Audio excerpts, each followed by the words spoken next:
इस वीडियो में हम पढ़ने वाले हैं डिटर्मिनेशंस ऑफ इफेक्टिव डिमांड। इसके पहले वाले वीडियो में हमने पढ़ लिया था कि इफेक्टिव डिमांड की मीनिंग क्या होती है, इंट्रोडक्शन क्या होता है, एग्रीगेट सप्लाई क्या होती है और एग्रीगेट डिमांड क्या होती है। ठीक है, अभी हम पढ़ेंगे कि डिटर्मिनेशन ऑफ इफेक्टिव डिमांड मतलब इफेक्टिव डिमांड डिसाइड कैसे होता है। ओके, डिटरमाइन कैसे होता है, तो वो हम चीज़ें इसमें पढ़ने वाले हैं। बहुत ही सिंपल कंसेप्ट है।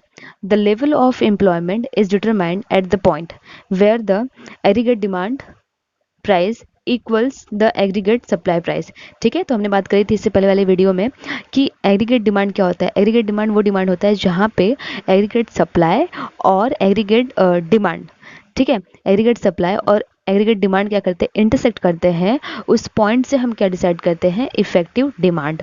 ठीक है, केन्स कहते हैं कि जहाँ पे एग्रीगेट सप्लाई और एग्रीगेट डिमांड इक्वल होता है, मतलब एग्रीगेट सप्लाई प्राइस और एग्रीगेट डिमांड प्राइस इक्वल होता है, उस पॉइंट को हम इफेक्टिव डिमांड कहते हैं। Thus, the equilibrium level of employment determined by the intersections between the aggregate demand curve and the aggregate supply curve. ठीक है, वेरी सिंपल। तो लेवल ऑफ एम्प्लॉयमेंट, जो इक्विलिब्रियम लेवल ऑफ एम्प्लॉयमेंट है वो कैसे decide होता है, जहाँ पे एग्रीगेट डिमांड कर्व और एग्रीगेट सप्लाई कर्व क्या करते हैं, इंटरसेक्ट करते हैं। उस पॉइंट से इफेक्टिव डिमांड डिसाइड होता है। फिगर में हम देखेंगे कि देखो यहाँ पे क्या लिखा है, aggregate demand curve AD shows the receipt, ठीक है, विच एंटरप्रेन्योर एक्सपेक्ट टू रिसीव। ये मैंने बात की थी, मतलब हमने लास्ट वीडियो में देखा था कि एग्रीगेट सप्लाई क्या होता है, जो प्रोड्यूसर एक्सपेक्टेड करता है, मतलब एक्सपेक्टेशन रहती है कि उससे इतनी इनकम मिलेगी। तो ये वर्ड बहुत इंपॉर्टेंट है। ठीक है, expect to receive and the aggregate supply क्या होता है, मस्ट होता है, ये हमने पढ़ा था। तो the aggregate supply curve AS shows the receipt which they must receive. ठीक है, क्यों मस्ट है ये हमने डिस्कस कर लिया है। If they are not to reduce employment and employment, अगर दोनों क्या बोलते हैं, इक्वल नहीं है, तो एम्प्लॉयमेंट या फिर आउटपुट को क्या करना पड़ेगा, रिड्यूस करना पड़ेगा। ठीक है, ऐसा डिमांड और डिमांड प्राइस में भी होता है। ठीक है, प्राइस डिमांड में भी होता है, मतलब इकोनॉमिक में सारी चीज़ें क्या होनी चाहिए, एग्रीगेट डिमांड प्राइस और एग्रीगेट सप्लाई प्राइस क्या होना चाहिए, इक्वल होना चाहिए, तो ही इफेक्टिव डिमांड डिसाइड हो सकता है। नहीं तो फिर उसके बाद अगर ये नहीं है तो क्या करना पड़ेगा, या तो एम्प्लॉयमेंट रिड्यूस करो या फिर आउटपुट रिड्यूस करो। ठीक है, क्योंकि सीधी सी बात है, देखो इकोनॉमिक में कि अगर आउटपुट रिड्यूस होगा ना तो एम्प्लॉयमेंट अपने आप रिड्यूस होना ही है, क्योंकि आउटपुट बन ही नहीं रहा है तो हम मतलब प्रोड्यूसर वर्कर को क्यों रखेगा। ठीक है, उससे जॉब से निकाल देगा तो एम्प्लॉयमेंट अनएम्प्लॉयमेंट आ जाएगी। राइट, बात तो वही हुई। तो अभी हम पढ़ेंगे कि इफेक्टिव डिमांड के डायग्राम कैसे होते हैं। डायग्राम पढ़ते हैं, देखो एक्स एक्सिस पे क्या है, वॉल्यूम ऑफ एम्प्लॉयमेंट है, ठीक है, और वाई पे क्या है, प्रोसीड्स और रिसिप्ट। ओके, प्रोसीड्स और रिसिप्ट है। तो अभी हम देखते हैं ये क्या है, एग्रीगेट सप्लाई। ठीक है, एग्रीगेट सप्लाई का ये डायग्राम है, कर्व है, और ये किसका है, एग्रीगेट डिमांड का कर्व है। ठीक है, तो अभी अभी हमने ऊपर पढ़ा कि जहां पे एग्रीगेट सप्लाई कर्व और एग्रीगेट डिमांड कर्व, ठीक है, इंटरसेक्ट करता है, उस पॉइंट से हम क्या डिसाइड करते हैं, इफेक्टिव डिमांड। ओके, तो हमें दिखाई दे रहा है कि एग्रीगेट सप्लाई और एग्रीगेट डिमांड का इंटरसेक्शन हुआ है, जिस एट पॉइंट E। ठीक है, तो इससे क्या डिसाइड हुआ, इफेक्टिव डिमांड। मतलब जो ON है, ये क्या है, इफेक्टिव डिमांड है, मतलब इकोनॉमिक के लिए क्या है, इफेक्टिव डिमांड है। और इसका कहने का क्या मतलब है कि एट पॉइंट E जितना प्रोड्यूसर ने एक्सपेक्ट किया था, एक्सपेक्ट मतलब क्या, एग्रीगेट सप्लाई प्राइस, जितना उसने एक्सपेक्ट किया था उतना ही उसने क्या किया, सॉरी, जितना एग्रीगेट डिमांड, जितना उसने एक्सपेक्ट किया था उतना ही उसने क्या किया, रिसीव किया। ठीक है, एग्रीगेट सप्लाई क्या था, मस्ट रिसीव, राइट, और ये एग्रीगेट डिमांड क्या था, एक्सपेक्ट का था। ठीक है, एक्सपेक्ट टू रिसीव था। ओके, हमने पढ़ा था। तो ई पॉइंट का मतलब क्या होता है, अगर इक्विलिब्रियम हो जाता है इन दोनों कर्व में, तो इसका मतलब होता है कि प्रोड्यूसर ने जितना एक्सपेक्टेशन रखी थी उससे उतना रिसीव हो गया। ठीक है, दोनों इक्विलिब्रियम, तो इकोनॉमिक अच्छे से चलेगी। बट हम यहाँ पे कुछ देख रहे हैं कि इक्विलिब्रियम तो हुआ, राइट, एग्रीगेट सप्लाई और एग्रीगेट डिमांड में इक्विलिब्रियम हुआ, और ये ON है, इसमें क्या है, मैक्सिमम प्रॉफिट और नॉर्मल प्रॉफिट अन हो गई प्रोड्यूसर को, और इफेक्टिव डिमांड हुआ।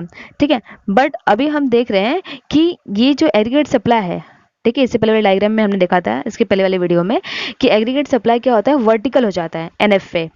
ठीक है, वर्टिकल हो जाता है। वर्टिकल क्यों होता है?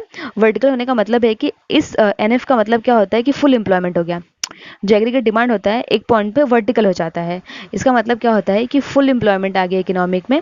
तो जब फुल एम्प्लॉयमेंट आ जाता है तो एग्रीगेट सप्लाई को और बढ़ा के कोई मतलब नहीं होता है। क्यों? क्योंकि जब लेबर ही नहीं है, सबके पास एम्प्लॉयमेंट है, तो हम और प्रोडक्शन कैसे करेंगे? राइट, एम्प्लॉयमेंट जनरेट करने की कोई ज़रूरत ही नहीं है, तो प्रोड्यूसर क्यों खर्चा करेगा? ठीक है, तो ये वर्टिकल लाइन ये बताती है। बट हम देख रहे हैं कि एग्रीगेट सप्लाई और एग्रीगेट डिमांड का इंटरसेक्शन यहाँ पे हो गया, और ये जो है, ये जो मतलब कि एग्रीगेट डिमांड एग्रीगेट सप्लाई तक पहुंचा ही नहीं, मतलब फुल एम्प्लॉयमेंट हुआ नहीं। तो ये जो पार्ट है ना, ये एन और एन एफ के बीच में, राइट, एन और एन एफ के बीच में ये जो है ना, ये क्या है? अनएम्प्लॉयमेंट है। क्या है? अनएम्प्लॉयमेंट है, मतलब अनएम्प्लॉयड है।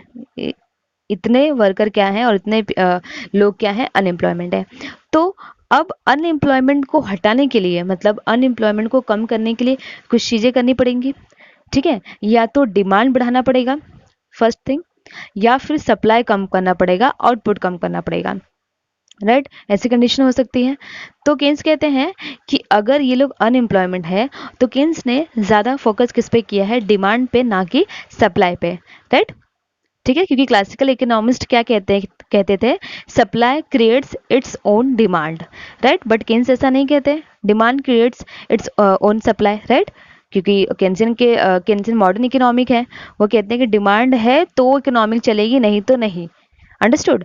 तो अभी ये जो गैप है, जिनको एम्प्लॉयमेंट देनी है, वो कैसे देंगे हम? देखो, बहुत सीधी सी बात है, अगर हम एग्रीगेट डिमांड बढ़ा देंगे तो, ठीक है, तो इसके नेक्स्ट वाले डायग्राम में हम लोग देखेंगे कि कैसे हुआ। ठीक है, देखो, बहुत ही सिंपली इन लोगों ने यहाँ पे डायग्राम बनाया है, और ये कंसेप्ट बहुत ही सिंपल है। ठीक है, ज़्यादा मतलब डिफिकल्ट नहीं है, सिर्फ कंसेप्ट क्लियर हो जाए कि क्या हो रहा है, तो फिर आंसर अपने आप फ्रेम हो जाते हैं। ओके, तो देखो, ये एग्रीगेट डिमांड है और एक एग्रीगेट सप्लाई था, ये हमने देखा था, और ये एग्रीगेट डिमांड था, यहाँ पे इंटरसेक्शन हुआ था। तो हम बात कर रहे थे जो एन और एन एफ है, ये क्या, ये पर्सन क्या है? अनएम्प्लॉयड है। ठीक है, ये जो गैप है। ठीक है, तो अब इसको फुलफिल करने के लिए, लोगों को एम्प्लॉयमेंट देने के लिए क्या करना पड़ेगा? एग्रीगेट डिमांड को बढ़ाना है। तो हमने क्या किया? एग्रीगेट डिमांड को बढ़ाया। दिखाई दे रहा है? बहुत ही सिंपल। राइट, अब एग्रीगेट डिमांड बढ़ गया, मतलब डिमांड बढ़ा, तो अब जाके डिमांड और सप्लाई में इंटरसेक्शन हुआ, फुल एम्प्लॉयमेंट हुआ। राइट, E1 पे क्या हो गया? फुल एम्प्लॉयमेंट हो गया। अब सप्लाई या डिमांड बढ़ाने की कोई ज़रूरत नहीं है, क्योंकि क्या हो गया? एट पॉइंट E1 क्या हो गया? फुल एम्प्लॉयमेंट हो गया।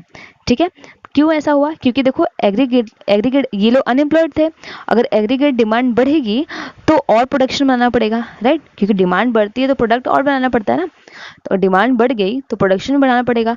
अब प्रोडक्शन बढ़ाना पड़ेगा तो वर्कर को तो हायर करना ही पड़ेगा। ठीक है, तो वर्कर को हायर करेंगे तो एम्प्लॉयमेंट लोगों को मिलेगी, तो ये जो अनएम्प्लॉयमेंट की सिचुएशन थी, ये क्या हो जाएगी? खत्म हो जाएगी। राइट, तो ये एक सोल्यूशन है। अंडरस्टूड? अभी हम पढ़ते क्या लिखा हुआ है। This point E1 is the new point of effective demand, okay, which gives full employment equilibrium. Okay, if the aggregate demand function is raised beyond the point E1, the economic will experience inflation. Very nice point. Right, देखो क्या होता है कि अगर जो demand है, aggregate demand है, अगर वो E1 जो हमने देखा था ना, E1 के ऊपर जाती है, और अगर हम एग्रीगेट डिमांड बढ़ाएंगे, राइट, अगर एग्रीगेट डिमांड और बढ़ाएंगे, राइट, तो ये क्या क्रिएट करने वाला है? इन्फ्लेशन। क्योंकि अगर अगर ज़्यादा डिमांड हो जाती है, देखो इकोनॉमिक में पता होगा आप लोगों को कि अगर इकोनॉमिक में ज़्यादा डिमांड हो जाती है तो भी इन्फ्लेशन आ जाता है। अंडरस्टूड? तो अगर E1 से ज़्यादा डिमांड हो जाएगी इकोनॉमिक में, तो वो क्या हो जाएगा? इन्फ्लेशन हो जाएगा, जो कोई भी इकोनॉमिक नहीं चाहती। Okay, thus it is the aggregate demand function which is the important determinations in the principle of effective demand. ठीक है, तो एग्रीगेट डिमांड फंक्शन क्या है? इंपॉर्टेंट। ठीक है, इंपॉर्टेंट है, बहुत ही ज़्यादा इंपॉर्टेंट है, क्या डिटरमाइन करने के लिए? Effective demand, principle of effective demand. ठीक है, तो ये था इफेक्टिव डिमांड। आई होप आप लोग को समझा होगा। Thank you so much.